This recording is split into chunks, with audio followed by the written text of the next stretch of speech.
저주는 끝났습니다 라는 제목으로 함께 은혜 나누기를 원합니다. 이 말씀이 선포될 때 성령님의 감동감화 역사하심이 우리 모두에게 함께하기를 축복합니다. 여러분, 우리는 어제 축복과 저주에 대해서 말씀을 나누었습니다. 그리고 우리가 분명히 알게 되었지요. 인생을 결정하는 것은요, 우리의 상황이나 환경이 아니라 우리가 어떤 소리를 듣고 살아가느냐, 이것에 따라서 결정된다고 이야기했습니다. 그래서 우리는 어제 저녁 결단했습니다. 하나님의 소리를 듣겠습니다. 내 생각보다, 내 경험보다, 세상의 소리보다 말씀을 듣고 말씀을 믿고 살겠습니다라고 어제 생명과 복을 선택했습니다. 이렇게 말씀 붙잡고 결단했는데 여전히 이런 생각이 드시는 분들이 있어요. 목사님, 말이 맞는 것 같은데요, 예수님께서 다 하셨다는 것도 아는데요, 그런데 여전히 제 마음과 제 생각과 제 모든 삶이 그대로입니다. 이렇게 말하는 분들도 계세요. 기도는 하는데 여전히 마음이 무겁고, 예배는 드리는데 여전히 불안하고, 분명히 말씀 가운데 용서받았다고 하는데 여전히 스스로를 책망하며 살고 있습니다. 왜 우리가 이런 모습일까요? 이 질문에 오늘 말씀은 답해 줍니다. 문제는요, 내가 이 문제가 안 끝나서가 아니라 문제는 내가 아직 믿지 않는다는 거예요. 따라해 볼까요? 내가 아직 믿지 않더라. 그래요. 분명히 말씀은 선포합니다. 저주는 이미 끝났습니다. 예수님이 이미 해결하셨습니다. 십자가에서 다 이루셨어요. 그런데 우리는 이 사실을 정보로만 아니까 이 믿음이 움직이지 않습니다. 그냥 우리가 그렇다더라 고개를 끄덕이면서 가만히 있는 거예요. 믿음이란 무엇입니까? 고개를 끄덕이며 삶의 자리를 말씀대로 옮기는 거예요. 그 말씀을 따라가는 것, 그 말씀대로 살아가는 것, 이것이 바로 믿음입니다. 그런데 여전히 이렇게 말하는 분들 있죠. 제가 아직 부족해서, 제가 아직도 그 문제로 너무나 힘듭니다. 자유롭지 않습니다. 그 상처가 아직도 나를 힘들게 합니다. 난 아직도 문제가 해결된 것 같지 않습니다. 이런 내면의 소리들이 여전히 우리 마음 가운데 있다라는 거예요. 물론 이 내면의 소리들 자주 듣는 소리고요, 쉽게 끊어지는 소리들이 아닙니다. 현실적이고 설득력 있어 보입니다. 하지만 오늘 하나님은요, 이 밤 우리에게 말씀하십니다. 그 소리는 진리가 아니라고요. 상처는요, 진리가 아닙니다. 아픔도요, 진리가 아닙니다. 문제도요, 진리가 아닙니다. 여러분, 내가 경험한 익숙한 실패들도 진리가 아니라는 거예요. 주님이 주시는 우리를 향한 진리가 무엇입니까? 저주는 끝났다라는 거예요. 예수님이 다 이루셨다라는 거예요. 여러분, 오늘 이 저녁, 오늘 이 말씀 붙잡고 다시 한번 믿음으로 나가기를 축복합니다. 이 말씀만 믿고 내 마음의 소리 내려놓고, 내 느낌 내려놓고, 내 감정, 내 상처 내려놓고 오직 예수님의 십자가를 붙들고 그 십자가 은혜에 참여하는 우리가 되기를 축복합니다. 그래서 오늘 우리가 이 자리에서 돌아갈 때 모든 저주가 끊어지고 자유함을 얻고 2026년 주님이 주시는 그 축복을 누리는 우리가 되기를 축복합니다. 우리 같이 말씀 보기를 원합니다. 우리 함께 10절 말씀 같이 읽도록 하겠습니다. 시작. 저주 아래에 있는 자라 하였음이라. 여러분, 이 말씀을 잘 보셔야 됩니다. 성경은 이렇게 말하지 않아요. 죄를 많이 지은 사람은 저주 아래에 있다, 신앙이 약한 사람은 저주 아래에 있다, 이런 말을 하지 않습니다. 오히려 우리 행동에 대해서 무엇이라고 하지 않아요. 오히려 우리의 상태와 위치에 대해서 말하고 있습니다. 율법의 행위에 속한 자들은 뭐에 있어요? 저주 아래 있다라고 이야기해요. 여기서 저주는요, 무엇을 잘했느냐, 무엇을 못했느냐, 이 문제가 아닙니다. 착하냐, 나쁘냐의 문제도 아니에요. 바로 우리가 어디에 서 있느냐, 이 질문을 하고 있습니다. 너는 지금 저주 아래 서 있니? 너는 지금 축복 아래 서 있니? 여러분, 오늘 말씀 우리에게 던집니다. 나는 어디에 서 있을까요? 내가 지금 어디에 서 있는지를 이 시간 점검해 봐야 됩니다. 여러분, 혹시 이렇게 생각하고 있지는 않습니까?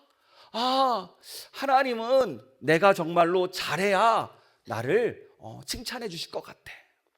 내가 넘어지면 하나님은 실망하실 것 같고, 내가 주님의 그 기준에 충족시키지 못하면 내가 벌 받을 것 같아. 이런 생각이 있다면 우리는 여전히 율법 아래에 있다는 뜻이에요. 율법은요, 항상 우리에게 요구합니다. 항상 선을 지켜라. 끝까지 완벽해야 한다. 하나라도 어기면 죄인이다. 그래서 율법 아래에 있는 사람은요, 늘 긴장하겠죠. 늘 자신을 점검합니다. 늘 스스로를 심판하고 비판적이에요. 이번엔 괜찮을까? 또 넘어지면 어떡하지? 혹시 하나님은 여전히 나를 향해서 화를 내고 계신 거 아니야? 이런 생각, 이런 모습들로 신앙생활을 합니다. 그런데 이런 신앙생활을 뭐라고 이야기해요? 율법 아래에 있는 신앙생활이요. 자, 여러분 생각해 보세요. 이번 주 청소가 오늘이었어요. 근데 오늘 너무 힘들어가지고 청소에 못 나왔어요. 하나님께서 나를 뭐라고 하시겠어요? 혼내실까요? 안 혼내신다는 걸, 여러분, 제가 이 얘기를 하는 겁니다. 하나님은 이 모습조차 혼내지 않는다라는 거예요. 그럼 누구한테 욕 먹기도 하겠죠. 어떤 사람에게. 같이 하시는 분에게 화를 낼 수 있지만 그분은 하나님이 아니니까. 하나님은 이것을 가지고 우리를 정죄하는 분은 아니라는 거예요. 우리의 상황도 우리의 마음도 아시는 분이라는 거예요. 우리가 이것에 대해서 이해를 돕기 위해서 한 장면을 떠올려 봅시다.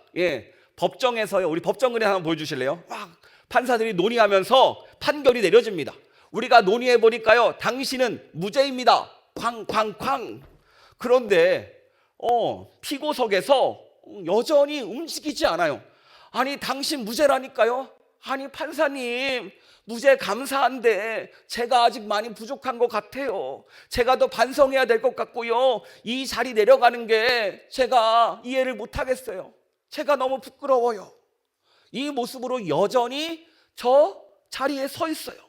여러분, 이 모습은요, 결코 겸손이 아닙니다. 다른 게 아니죠. 바로 판결을 안 믿는 거예요. 판사의 판결을, 이 무죄를 믿으면 내려올 수밖에 없어요. 그런데 우리는 믿지 못합니다. 오히려 이 판결보다 내 감정, 내 생각이 우선이라는 거예요. 오늘 말씀은요, 우리의 삶이 왜 이렇게 힘든지에 대해서 설명해 주는 말씀입니다. 여러분, 문제가 많아서 우리의 삶이 힘든 게 아니에요. 상처가 커서도 아닙니다. 과거가 너무 복잡해서도 아니에요. 왜 우리가 힘들어요? 이 자리를 옮기지 않았기 때문입니다. 이 피고인석에서 내려와야 되는데 여전히 그 자리에서 어찌할 바를 모른다라는 거예요.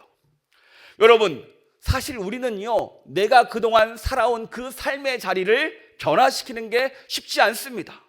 내가 경험했던 그 익숙함을 벗어난다는 것은요, 어려워요. 제 입맛에 가장 맛있는 음식은요, 저희 엄마의 밥입니다. 익숙하니까요. 그만 먹고 살았으니까요. 때론 음식점 가서 가끔 놀라기도 합니다. 엄마의 손맛이 여기 있다. 사실 이 익숙함을 벗어나는 게 쉽지 않아요. 그래서 그런지 우리는요, 나에게 익숙한 것이 가장 좋은 것이라고 느낍니다. 반대로 나에게 익숙하지 않으면요, 나의 생각과 부딪히다 보니까 불편해요. 제가 아는 분이 있는데요, 이분이 속이 불편해서 병원에 갔더니 막 열심히 검사를 해보더니 딱 한 가지 결론을 내려주십니다. 식습관을 바꾸셔야 됩니다. 속이 더부룩하고 몸에 문제가 생기는 것은 고기를 너무 많이 드시는 겁니다. 이제는 채소도 잘 드셔야 됩니다라고 이야기했어요. 그래서 이분이요, 어떻게 합니까? 열심히 채소를 먹어요. 1년을 먹고 그 다음에 다시 검사를 갔습니다. 검사 결과 잘 나왔어요. 자, 그렇다면 여러분, 질문입니다. 검사 결과 나온 후 이분의 식습관은 어떻게 됐을까요? 제 얘기입니다. 말 안 해도 알겠죠? 다시 고기를 먹고 있습니다. 마찬가지예요. 우리는요, 이렇게 변하는 것이 쉽지 않아요. 익숙한 것들을 벗어나는 것은요, 정말 쉽지 않습니다. 그런데 오늘 말씀은 말해요. 너희의 그 잘못된 익숙함을 벗어 던지래요. 하나님은요, 오늘도 우리를 초청해요. 너희가 그래, 너희를 정죄하는 것도 아니야. 너희가 못해서도 그런 거 아니야. 그 익숙함을 벗어나는 게 얼마나 힘든지를 우리에게 알려줍니다. 너 그 자리에서 내려와야 돼. 너 그 자리에서 이동해야 돼. 거기 있으면 안 되라고 이야기해요. 이것이 바로 11절 말씀입니다. 우리 같이 읽도록 하겠습니다. 시작.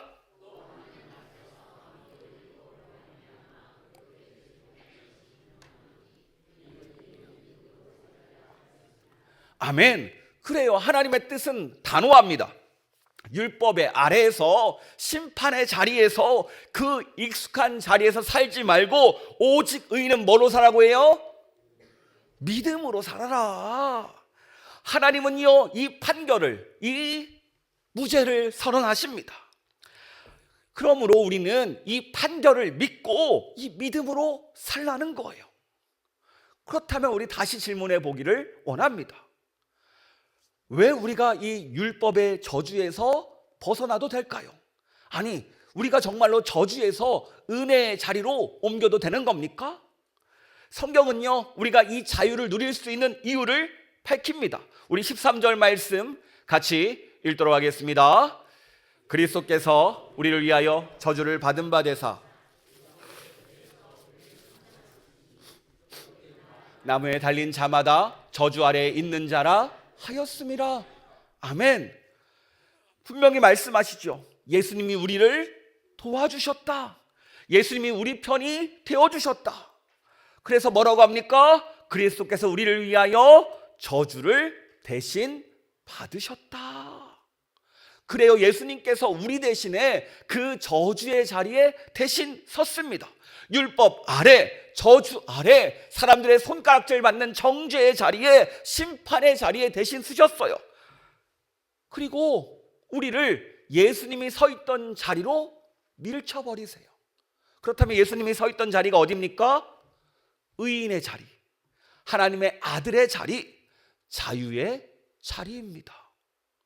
엄청난 자리에 우리를 밀어뜨려 놓고 죄인의 자리, 그 저주의 자리에 예수님께서 서세요.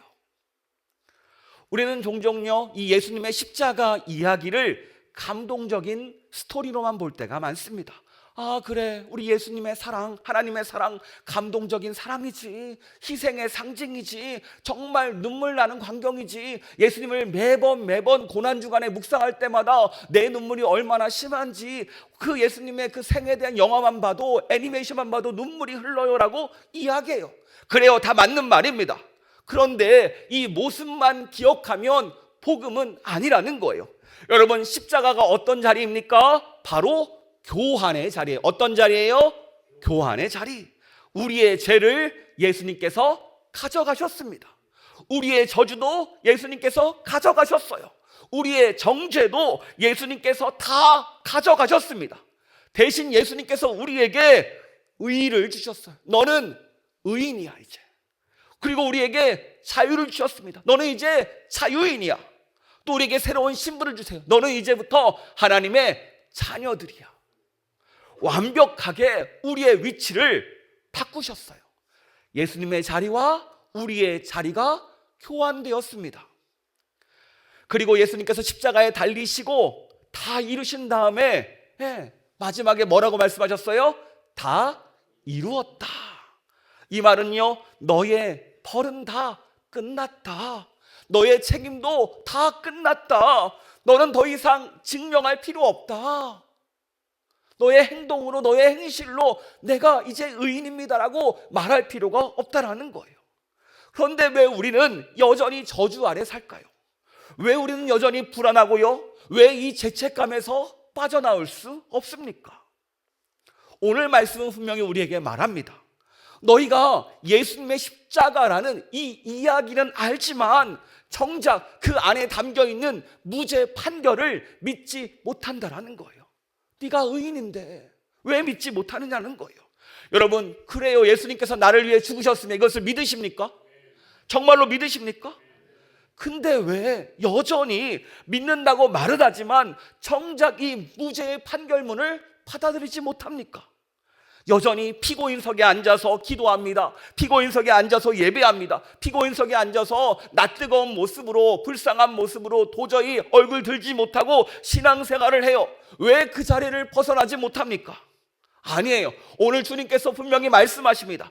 너는 그 자리에 있는 게 아니야. 내가 너의 문제를 완벽히 해결했어. 그만 아파하고 그만 슬퍼하고 그만 힘들어해라. 너는 이제 은혜의 자리에 있어야 된다라고 이야기합니다. 여러분, 이 십자가는요 단순히 우리에게 주는 위로가 아닙니다. 십자가는요 우리의 삶 가운데 우리의 저주가 완전히 끊어졌다라는 회복의 선언인 거예요. 너는 의인이야. 너는 자유로운 사람이야. 너는 하나님의 자녀야. 너를 괴롭히던 율법은 끝났어. 저주도 끝났어. 정죄도 끝났어. 오직 믿기만 하면 정말로 이 무죄 판결을 믿을 때 너의 모든 것이 새로워질 것이야 라고 말씀하십니다. 어쩌면 오늘 이 저녁 우리는요 이 믿음을 가져야 돼요.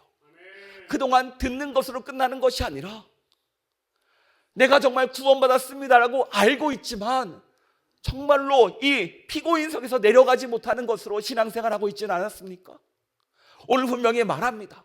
다 끝났다. 저주는 끝났다. 아픔도 끝났다. 문제도 끝났다. 너의 모든 것들은 내가 다 해결했다. 이것이 바로 예수님의 십자가라는 거예요.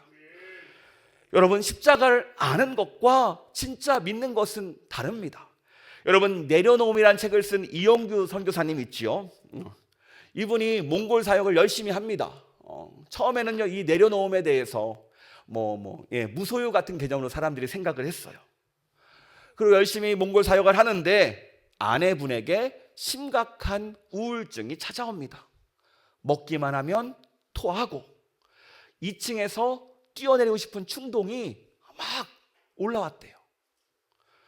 선교사의 아내가 우울증이 걸렸다는 이 사실은요 이영규 선교사에게 충격이었습니다.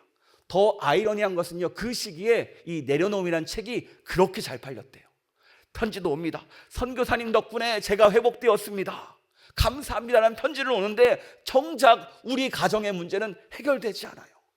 자신의 처는 이 문제 가지고 너무 힘들어 합니다. 왜 사람들은 회복되는데 우리 가정은 왜 무너지지? 아내를 위해서 기도하고요 권면하고 말씀을 같이 붙잡았지만 정작 아내는요 움직이지 않아요. 똑같은 상태입니다. 그래서 결국 아내는요 어떻게 합니까? 내적 치유 프로그램에 참여해요.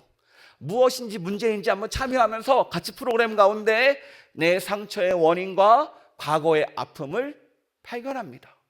아 그래, 내가 이런 모습은 내 과거의 모습 때문이구나. 내가 어렸을 때 받았던 상처들과 이 모습 때문이구나 라고 알았는데 문제는 여전히 마음의 분노와 짜증이 사라지지 않더래요.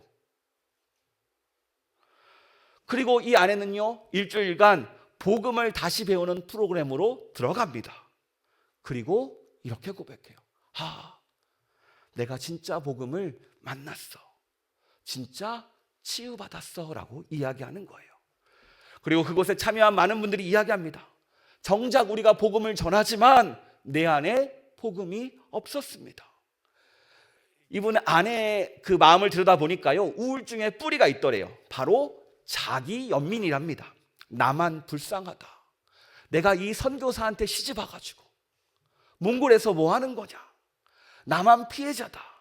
그리고 그 뒤에 자기에 대한 집착이 있었다고 합니다. 어떤 집착이냐면 착한 집착이요. 나는 착한 사람이야. 이 집착이 있었대요. 교회 생활 잘하고 순종 잘하는 사람. 그런데 문제는 이 착함이 이 병의 원인이었어요. 그러니까 내가 가진 착함으로 내 노력으로 사역도 일도 가정도 함께 섬겨주면 괜찮아질 줄 알았던 거예요. 그런데 어떻게 됩니까? 문제는 생기고 결국 그 노력이 나를 더 힘들게 만들었어요. 그런데 이분이 붙잡은 십자가가 무엇입니까? 바로 예수님께서 나의 모든 저주를 끊었다라는 믿음의 선포였습니다. 내가 가진 연민들 예수님께서 십자가상에서 다 가지고 죽으셨구나. 내 착함에 대한 이 아픔도 예수님의 십자가상에서 다 끝났구나. 내가 죽고 예수님이 사셨구나. 내 모든 아픔도, 내 모든 상처도 예수님께서 다 가져가셨구나. 이것이 믿어지는 순간 그 문제가 해결된 거예요. 예수님의 십자가는요, 여러분 기억해야 됩니다. 단순히 감동적인 이야기가 아니라는 거예요. 너의 죄는 끝났다, 너의 벌이 끝났다, 너의 책임이 끝났다라는 완벽한 무죄 선언의 판결문입니다. 그런데 여전히 우리는요, 이것을 믿지 못하고 그 아픔에, 그 문제, 그 상처의 가운데 흔들거려요. 왜 그렇습니까? 왜 나를 아프게 합니까? 여전히 사실 말하지 못하는 그 문제들이요, 우리 안에 있어요. 관계의 문제도 있고요. 저도요, 어렸을 때 보면 많은 관계의 문제들이 있습니다. 저희 부모님 밑에서 보면요, 한참 잘했던 분들도 막 가다가 막 갑자기 원수가 되기도 하고요, 서로 싸우고 엄청 날이 많이 많았어요. 그러다 보니까 마음 여는 게 부담스러워요. 그래서 관계 맺는 것을 한 발 뒤로 물러설 때도 있습니다. 저만 그렇겠습니까? 여러분에게 얼마나 많은 일들이 있겠습니까? 정말로 쉽지 않아요. 그런데 오늘 다시 주님은 선언합니다. 너의 상처 알고 있어. 너의 문제 알고 있어. 예수님께서 너 대신에 그 상처 가지고, 그 아픔 가지고, 그 질병 가지고 그 예수님의 십자가 자리에 섰잖아. 여러분, 주님께서 우리의 모든 것을 해결하셨습니다. 진정으로 이것을 믿기를 축복합니다. 여러분, 베드로가요, 물 위를 걷는 예수님을 보면서 얘기합니다. 예수님, 저도 걷게 해주세요. 그리고 갑자기 주변을 보다가 정신 차려 보니까 무서운 거예요. 그때 어떻게 됩니까? 물 위에서 빠져요. 그리고 주님 도와주세요 한마디 하니까 어떻게 됩니까? 예수님이 또 도와주세요. 우리도 마찬가지입니다. 말씀에 나를 맡기는 거예요. 내 생각이 아니라, 내 상처가 아니라, 내 문제가 아니라, 내 불안이 아니라 십자가 사랑에 나를 맡기는 겁니다. 그러면 예수님께서 나를 회복시키셨어요. 이것이 믿어집니다. 정말 회복시키셨는데 여전히 내 감정에 휩싸여 있고, 내 기분에 휩싸여 있고, 내 생각에 붙잡혀 있는 이 모든 것들이 깨지더라는 거예요. 여러분, 이 자리 가운데 예수님의 십자가 사랑이 믿어지기를 축복합니다. 그래서 모든 저주가 끊어졌음을 믿고 회복이 일어나고 치유가 일어나고 다시 이 저녁 2026년 주님이 예비하신 축복을 누리는 우리가 되기를 축복합니다. 사실 주님이 예비하신 이 복음은요, 즉흥적인 일이 아니지요. 십자가는요, 이미 오래전부터 하나님이 준비하신 계획입니다. 이사야서 53장 4절에서 6절 말씀 우리 같이 읽도록 하겠습니다. 시작.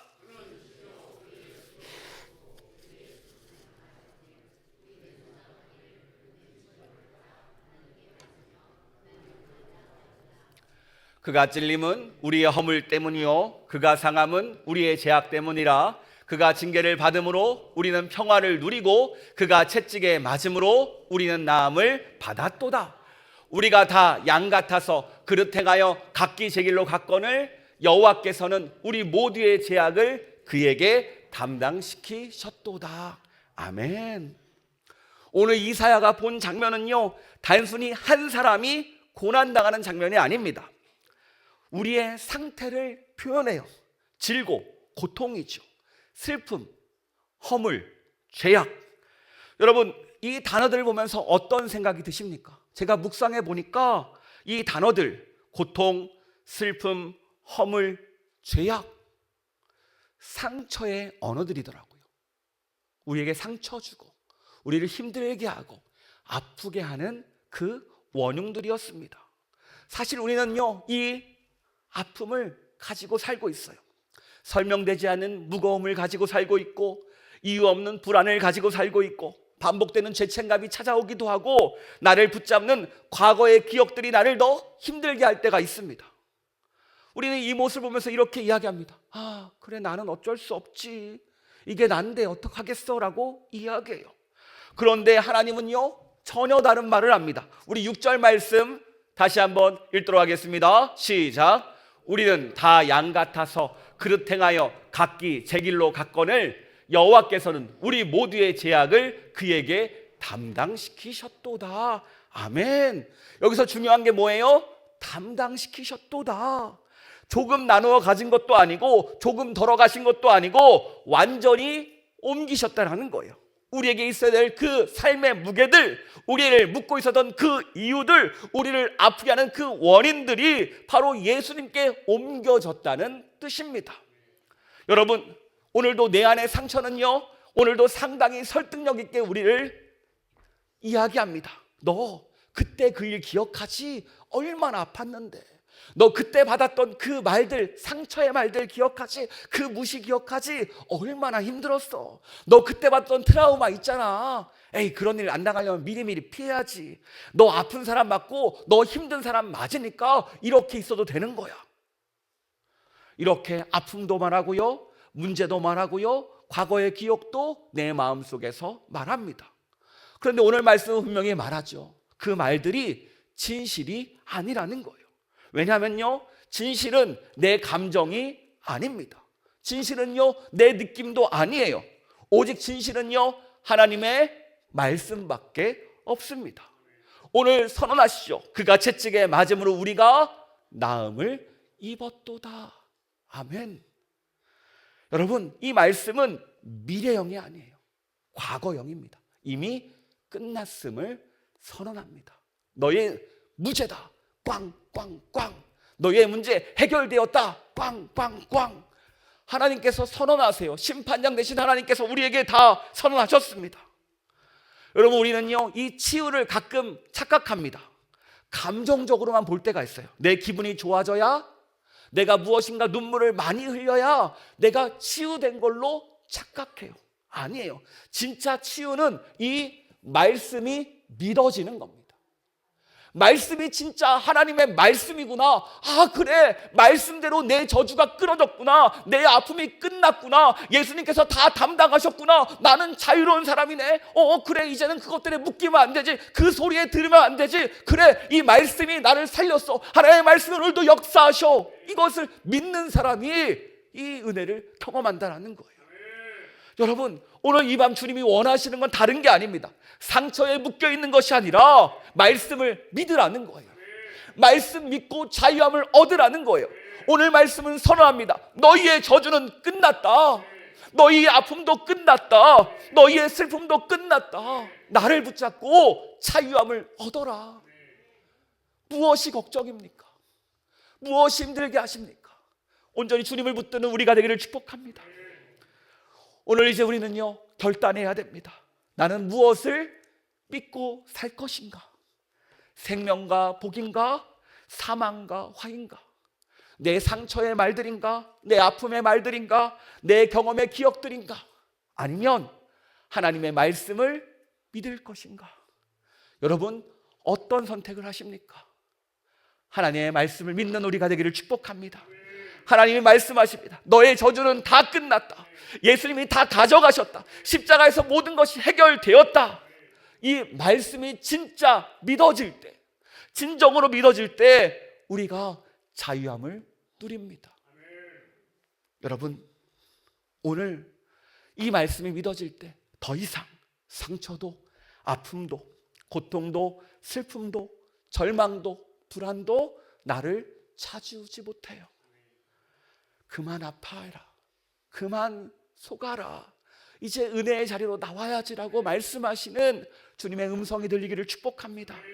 그러면 이 저녁 함께 결단하기를 원합니다. 주님, 제 경험보다 하나님의 말씀을 믿겠습니다. 주님, 제 상처보다 예수님의 십자가를 믿겠습니다. 주님, 제 느낌이 아니라 하나님의 판결을 믿겠습니다. 예수님께서 십자가상에서 모든 것들을 해결하셨습니다. 여러분, 치유는요, 문제가 다 사라진 다음에 오는 것이 아니에요. 이 말씀이 믿는 순간 시작됩니다. 자유는요, 상처가 없어진 다음에 오는 게 아니에요. 저주가 끝났다는 사실이 믿어지는 그 순간 자유함이 찾아옵니다. 오늘 이 저녁 우리가 할 수 있는 결단이 무엇입니까? 주님, 이제 이 말씀 믿고 예수님께서 십자가상에서 모든 것을 끌어내셨음을 믿고 우리가 이 피고인의 자리에서 의인의 자리로 가겠습니다. 내가 의인임을 선포합니다. 이렇게 나아갈 때 주님께서 주시는 평안과 자유와 회복과 치유가 이 자리 가운데 함께할 줄 믿습니다. 우리 같이 고백할까요? 저주는 끝났다. 예수님이 다 하셨다. 예수님의 십자가가 다 해결했다. 나는 이제 의인이다. 나는 자유인이다. 나는 회복되었다. 나는 치유받았다. 아멘. 이 고백 가지고 함께 나아가기를 원합니다.